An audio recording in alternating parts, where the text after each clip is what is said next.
Om Namo Bhagavate Vasudevaya. Om Namo Bhagavate Vasudevaya. Om Namo Bhagavate Vasudevaya. Narayanam Namaskritya Naram Chaiva Narottama Devim Saraswatim Vyasam Tato Jayamudirayed Nashtaprayeshu Bhadreshu Nityam Bhagavata Sevaya Bhagavati Uttama Shloke Bhaktir Bhavati Naishtike. Reading from Śrīmad-Bhāgavatam, Canto 3, Chapter 7, Further Inquiries by Vidura. Text 41. Almost the end of the chapter. One more verse and then that's the last verse. Sarve Vedascha Yajñascha Sarve Vedascha Yajñascha Tapo Danani Chanagha Tapodanani Chanagha Jiva Abhaya Pradhanasya Jiva Abhaya Pradhanasya Na Kurviran Kalam Api Na Kurviran Kalam Api Na Kurviran Kalam Api Sarve Vedascha Yajñascha Tapodanani Chanagha Jiva Bhaya Pradhanasya Na Kurviran Kalam Api. Vedascha Yajñascha Tapodanani Chanagha Jiva Bhaya Pradhanasya Na Kurviran Kalam Api. Vedascha Yajñascha Tapodanani Chanagha Jiva Bhaya Pradhanasya Na Kurviran Kalam Api. Sarve Vedascha Yajñascha Tapodanani Chanagha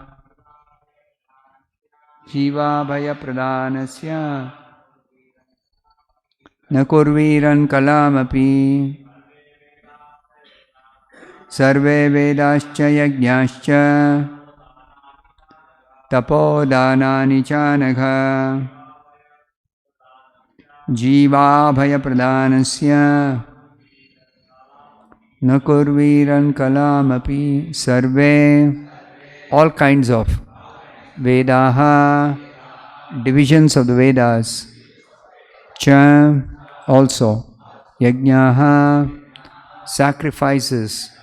Cha, also. Tapaha, penances. Danani, charities. Cha, and. Anagha, O spotless one. Jiva, the living entity. Abhaya, immunity from material pangs. Pradhanasya, a one who gives such assurance. Na, not. Kurviran, can be equalized. Kalam, even partially. Api, certainly. Translation and purport by His Divine Grace A.C. Bhaktivedanta Swami Prabhupada. Translation. O spotless one, this is Vidura addressing Maitreya, a spotless one. Anagha. Your answers to all these questions will grant immunity from all material miseries. Such charity is greater than all Vedic charities, sacrifices, penances, etc. Please repeat this translation. O spotless one, Your answers to all these questions will grant immunity from all material miseries. Such charity is greater than all Vedic charities, sacrifices, penances, etc. Purport by Srila Prabhupada. The highest perfectional work of charity is to give people in general immunity from the anxieties of material existence. This can be done only by performing activities in devotional service to the Lord. Such knowledge is incomparable. Cultivation of the knowledge in the Vedas, performance of sacrifice, and distribution of munificent charities altogether cannot form even a part of the immunity from the pangs of material existence that is gained from devotional service. The charity of Maitreya not only will help Vidura, but due to its universal nature will deliver all others in all times. Thus Maitreya is immortal. Thus ends the Bhaktivedanta purport. Om Ajnanatimirandasya Jnananjana Shalakaya Chakshurunmilitam Yena Tasmai Shri Gurave Namaha. Nama Om Vishnupadaya Krishna Presthaya Bhutale Srimate Bhaktivedanta Swaminiti Namine Namaste Saraswate Deve Gauravani Prachar Nirvishesha Shunyavadi Paschatya Deshatarine Jaya Shri Krishna Chaitanya Prabhu Nityananda Shri Advaita Gadadhara Shri Vasadi Gaura Bhakta Vrinda Hare Krishna Krishna Krishna Hare Rama Rama Rama Hare Hare. Vidura is glorifying Maitreya Rishi. That Maitreya Rishi has got very special qualification to speak on the Śrīmad-Bhāgavatam. He is described, Maitreya Rishi is described as Anagha. Anagha is translated by Srila Prabhupada as spotless one. He is free from all sins. Agha means sins. So he is free from all sins. Now sins doesn't refer just to vikarma alone, but all kinds of material contamination, including the contamination due to even pious activities. Why do you say contamination for pious activities? Because even pious activities bind us to this material world. So therefore, pure devotees, they are neither interested in material pious activities, and of course they are never inclined to do any sinful activity. But they are just interested in devotional activities. So, Maitreya, the spotless, pure devotee, will now begin to answer beginning from the next chapter all these questions that were asked by Vidura. And Vidura is already declaring that your answers to all these questions will grant immunity from all material miseries.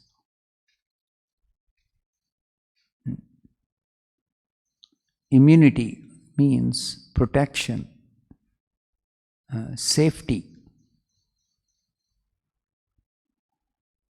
In the material existence, which is characterized by miseries, because the material world is a place filled with miseries, dukkhalayam. So, the living entities are harassed by one misery after another. One misery after another. Just like a simple example can be given. During summer, especially in Hyderabad, like places, we suffer from so much of heat. So at such a time when we are too much scorched by the heat, we wish that the summer comes to an end and then the rains will bring relief. Of course, rains do bring relief. But what if, like it's happening now in some parts of Andhra and Telangana, that there is too much of rain, excessive rain? That is also problematic. That is also problematic. Too much of heat, we cannot tolerate. Too much of rain is a problem. Too much cold, we cannot tolerate. So, overall, this material world is described by Krishna in the Bhagavad Gita as dukkhalayam. Because we are not meant to be living here. As spirit soul, we don't belong to this material world. We have nothing to do with material existence. Somehow, foolishly, we have come to this material world, and that's also explained.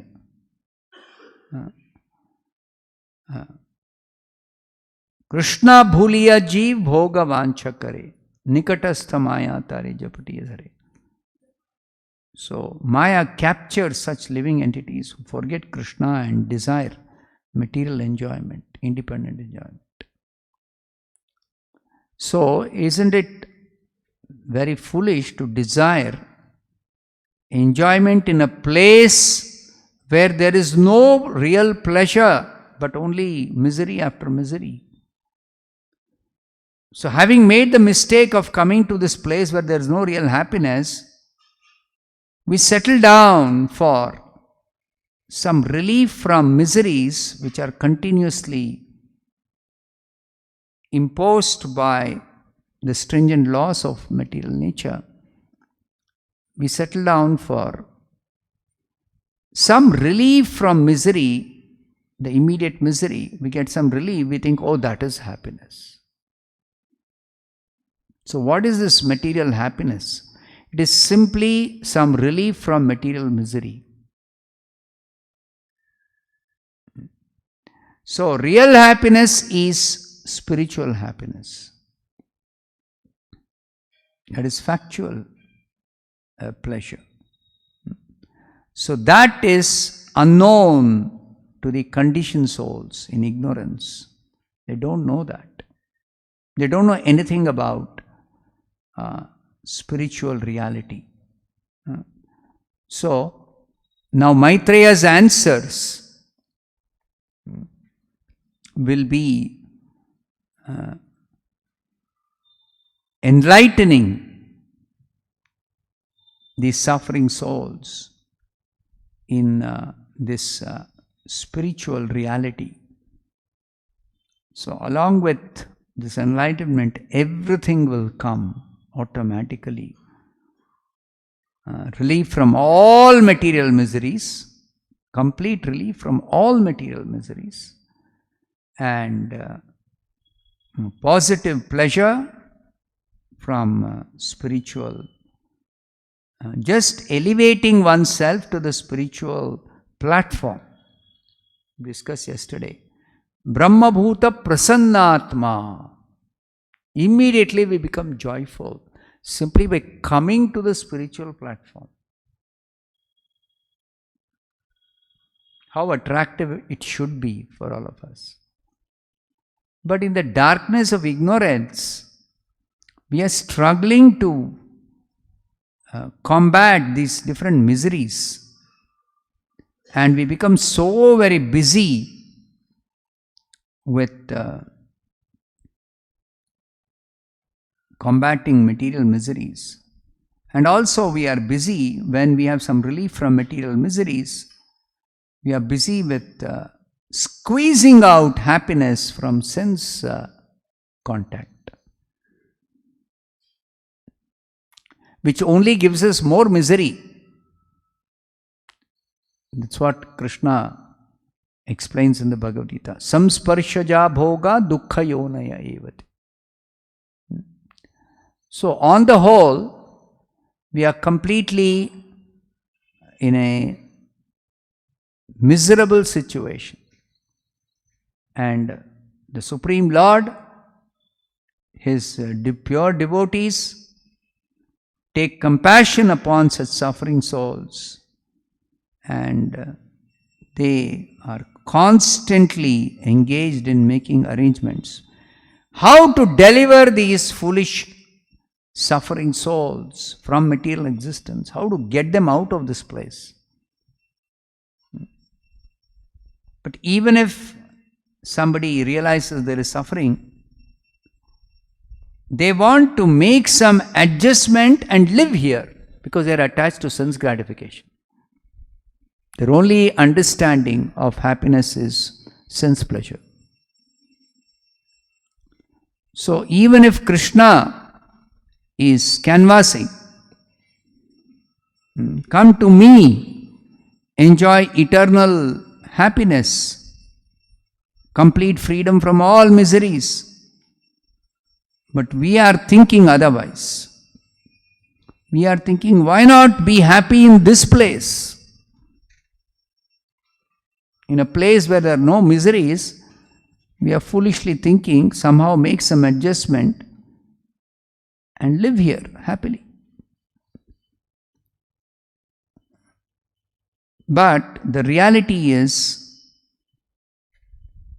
the very spiritual nature of our own self does not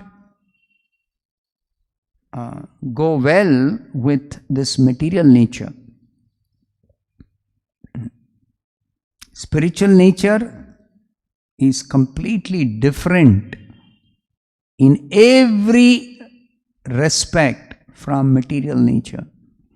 And that's what Krishna explains in the second chapter of the Bhagavad Gita.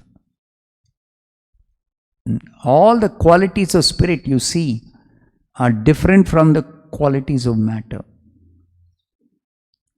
So, intelligent persons, they never make any plans for making adjustment and living here.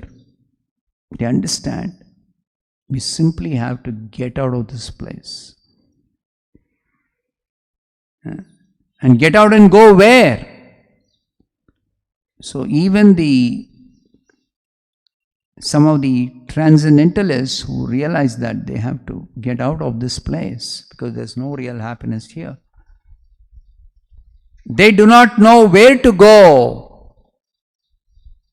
So they have theories. Ultimately everything is void, or some impersonal reality, because their conception of the absolute truth or the ultimate reality is something opposite of this material existence, without any proper understanding of what is that reality beyond material existence. They have no idea. So either speculate or theorize or philosophize and come up with some imaginary reality. Even that is not going to help. So Śrīmad-Bhāgavatam declares, right in the beginning, Vyāsadeva very nicely has concisely stated, this Śrīmad-Bhāgavatam, it helps one to distinguish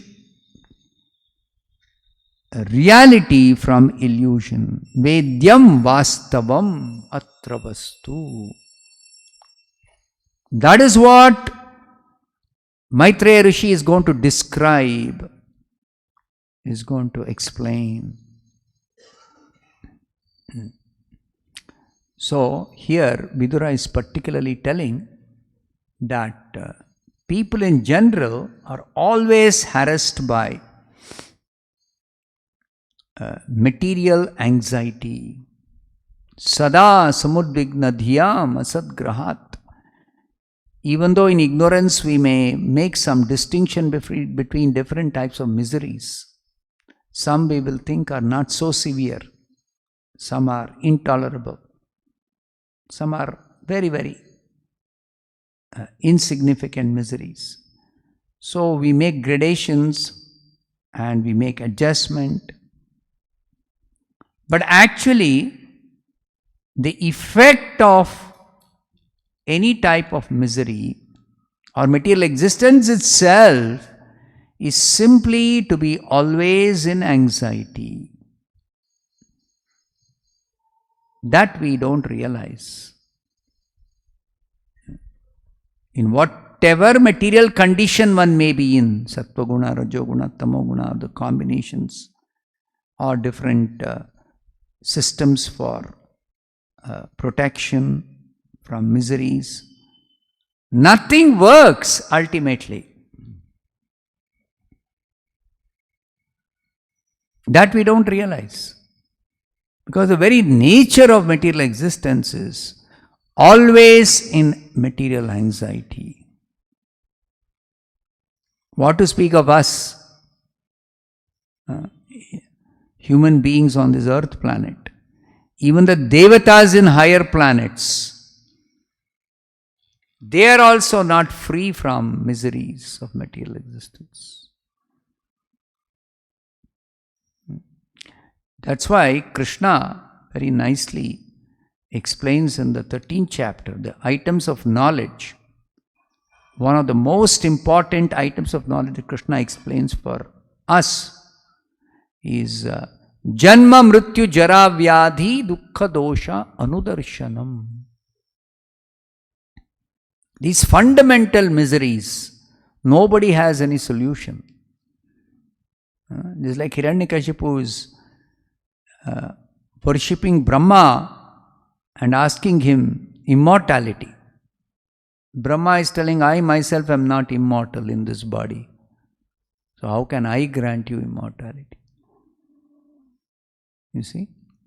The defect of material existence itself, even in the position of Brahma, the topmost being in the whole universe, even he doesn't have immortality, having accepted a material body. So therefore, immortality, in very simple words, Krishna explains. Sama dukkha sukham dhiram yo amritatvaya kalpate. Dhirastatra namuhyati. Who is a dhira? Dhira means a pure devotee. Only a pure devotee who is completely aloof from material existence by virtue of pure devotional service is immune to all these material onslaughts. And that is what Vidura is telling. Jiva abhaya pradhanasya. So your answers to all the questions I have asked will grant complete immunity, complete freedom, untouched by material miseries. And we can see in the life of Prahlad Maharaj, simply by always chanting the holy name, remembering the Supreme Lord, he was completely immune to all material miseries. So much so that his father tried to kill him in so many ways, but he was untouched by all the torture that was imposed by Hiranyakashipu. So these are all very important pastimes that are revealed in the Bhagavatam. How devotees are immune by completely being situated in pure devotional service. And the comparison is also made by Vidura. Such charity is greater than all Vedic charities, sacrifices, penances, etc. The Vedas, there are so many recommendations for people to perform different kinds of yajna, dana, tapa. But as long as one is performing this yajna, dana, tapa only for the sake of some temporary relief from material miseries or for some material gain which is also temporary, they don't make a ultimate solution to their problems. Their problems remain. The problem of material existence itself, that remains. Even if somebody elevates himself to heavenly planets or acquires yogic siddhi or even gains liberation from material bondage by merging into the impersonal Brahman, it does not actually solve their real problem of material existence. Why? Because all these conceptions of freedom from material miseries are defective conceptions. This is summarized very nicely by Srila Krishna Kaviraj Goswami in Chaitanya Charitamrita. Bhukti mukti siddhi kami sakala ashanta. Krishna bhakta nishkama ataiva shanta. Only Krishna bhakta is nishkama. He is totally free from any kind of demands, material demands.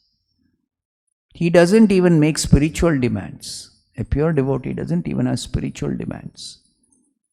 He is simply engaged in devotional service to Krishna, which is his constitutional nature. He doesn't have to exert himself even to do devotional service. He very naturally does it. Always engaged. Out of love, out of spontaneous attraction to Krishna. So such devotees are actually shanta, they are peaceful. Here peaceful means particularly with reference to material existence. Material existence means sada samudvigna dhyam, always disturbed in the mind, always filled with material anxiety. So peace means, as Prabhupada says in the 5.29 translation,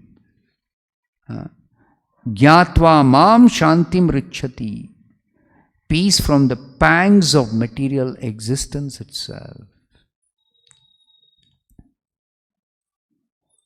So peace as we understand from Bhagavad Gita is different from the peace that people generally think of in this material world. For them, peace means if I am bothered by some disease, then if I get relief from this disease, then I become peaceful. If I have some scarcity of money, if I get some money, then I become peaceful. This is not peace. This is some temporary relief, which is a cheating process in this material world. It's a cheating process. Because relief from one misery means one more misery is just waiting around the corner. That's all. That's what it is. That people are not really able to realize. As long as they have desire for material sense enjoyment, or they have some material demands, including that of liberation, they do not come to the reality, spiritual reality of who they are, who is God, Krishna, what is their relationship with Krishna, what is their permanent situation. That's why you see Bhagavatam describes Mukti hitva anyatha rupam swarupena vivastitihi. So much is talked about in the Vedanta philosophy about mukti, moksha, liberation. But what is this liberation?